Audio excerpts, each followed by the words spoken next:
नमस्ते। एक किसान खेती करता था, लेकिन वो जो भी फसल उगाता था वो उतनी अच्छी नहीं होती थी जितनी वो चाहता था। इस बात पर वो भगवान को हमेशा दोष देता रहता था कि हे भगवान, जब पानी नहीं चाहिए होता तो तू बाढ़ ले आता है, जब हवा नहीं चाहिए तो तू तूफान ले आता है, जब धूप नहीं चाहिए तो तू तेज अंगारे बरसाता है।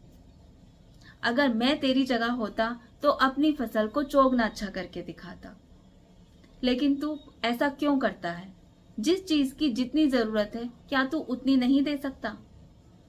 तब एक आकाशवाणी होती है और वो बोलते हैं कि तू बीज बो, और जब तक तेरी फसल नहीं कटती तब तक ये शक्तियां तेरे हाथ में हैं। इन शक्तियों से तू चाहे जितना काम ले, अपने बीज को जितना चाहे उतना दे।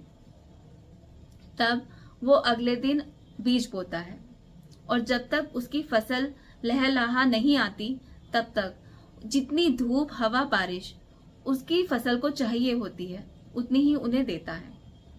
वो खुशी खुशी फसल काटने लगता है, लेकिन देखता है कि इसमें गेहूं का एक भी दाना नहीं है, क्योंकि गेहूं का एक भी बीज अंकुर ही नहीं हुआ। तब फिर से आकाशवाणी होती है। भगवान बोलते हैं, अब तू क्यों निराश है?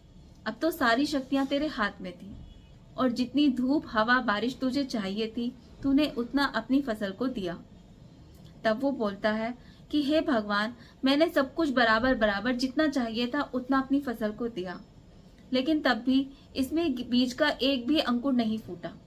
ऐसा क्यों हुआ? तब भगवान बोलते हैं, तूने अपनी फसल को तेज हवाओं का, आंधी तूफान का सामना ही कहां करने दिया। बीज भी तो अंकुर उन्हीं से होता है, पौधे में दाना उसी से पड़ता है। एक पौधे को भी जब तक तुम आंधी तूफान का सामना नहीं करने दोगे तब तक उसमें एक भी दाना नहीं पड़ेगा। इसी तरह कभी चुनौतियों से घबराना नहीं चाहिए, क्योंकि जितनी बड़ी चुनौती होती है उतनी ही बड़ी सफलता मिलती है। एक सीधी सीधी जिंदगी कभी किसी को कुछ नहीं सिखाती। अच्छे बुरे वक्त का सामना कर कर ही इंसान परिपक्व बनता है।